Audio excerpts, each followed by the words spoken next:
Igitondo cyiza kandi cy'umugisha, bene data, kuryama no kubyuka ni imbabazi z'Uwiteka. Igitondo cyiza kandi cy'umugisha cyangwa se igicamunsi cyiza bivanye n'aho buri wese aherereye ku migabane itandukanye y'isi. Mwese mwemeye gufatanya natwe gusangira ifunguro ry'umunsi kandi rya buri gitondo. Insanganyamatsiko ya none ku wa 17 Mata umwaka wa 2025 ku wa 4 iragira iti: mbese waba ukibuka ikigero cy'urukundo Imana yagukunze? Mbese waba ukibuka ikigero cy'urukundo Imana yagukunze?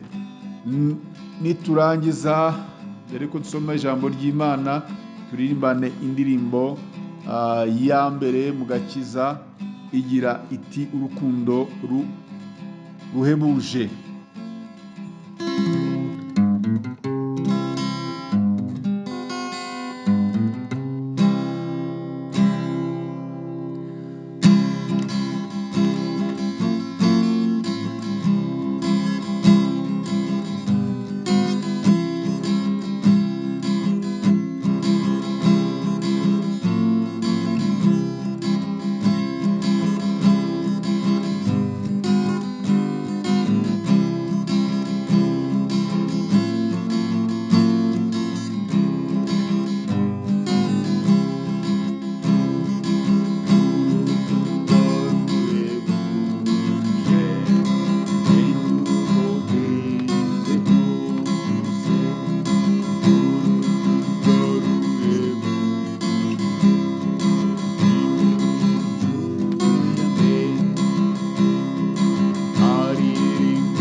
Reka dusome ijambo ry'Imana, ubutumwa bwiza uko bwanditswe na Yohana ibice ni 3, umurongo wa 16 tugeze kuri 21. Haravuga ngo kuko Imana yakunze abari mu isi cyane, byatumye itanga umwana wayo w'ikinege, kugira ngo umwizera wese atarimbuka ahubwo ahabwe ubugingo buhoraho. Kuko Imana itatumye umwana wayo mu isi kugira gucira abari mu isi ho iteka, ahubwo yabikoreye kugira ngo abari mu isi bakizwe nawe. Umwizera ntacirwaho iteka, utamwizera amaze kuricirwaho, kuko atizeye izina ry'umwana w'Imana w'ikinege.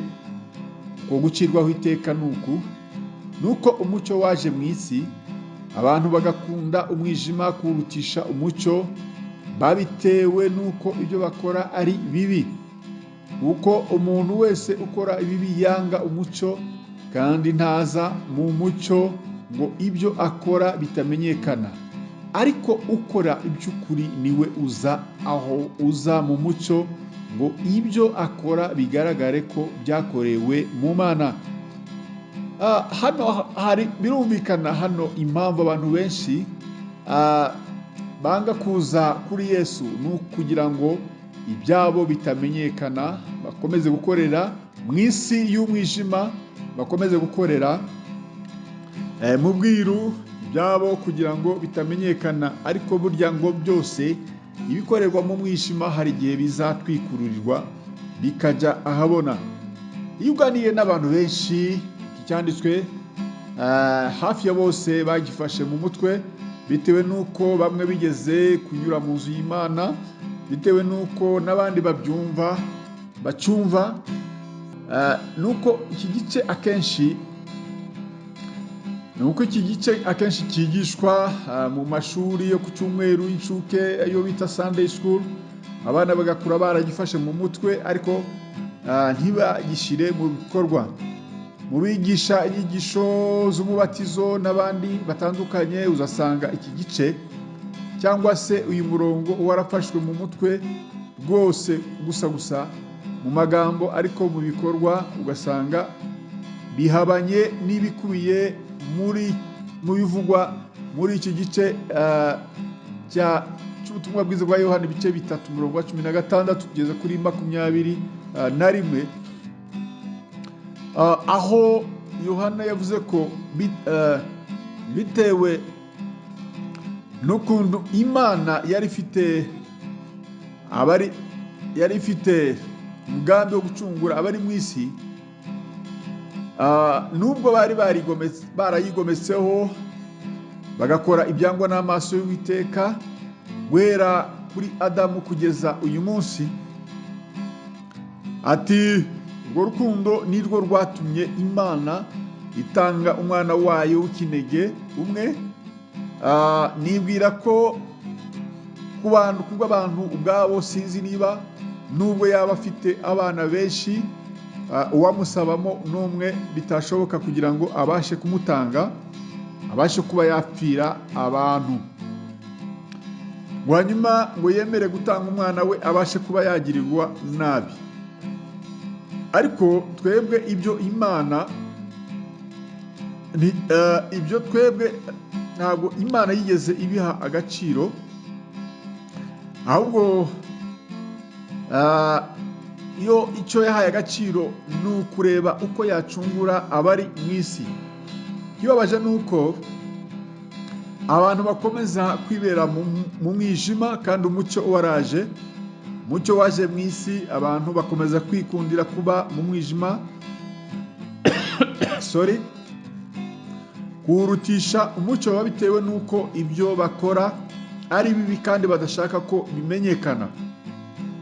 Bibagirwa ko umuntu wese ukora iby'ukuri ari we uza mu mucyo, ngo ibyo akora bigaragare ko byakorewe mu Mana. Nimba twarasobanukiwe ikigero cy'urukundo Imana yadukunze, ni ngombwa ko twirinda muri byose, kandi urwo rukundo hato rutazatubera imfabusa. Bene data, twongere tuzirikane ukuntu Imana yakunze abari mu isi cyane, ikemera igatanga umwana wayo ukeneye kugira ngo umwizera wese atarimbuka.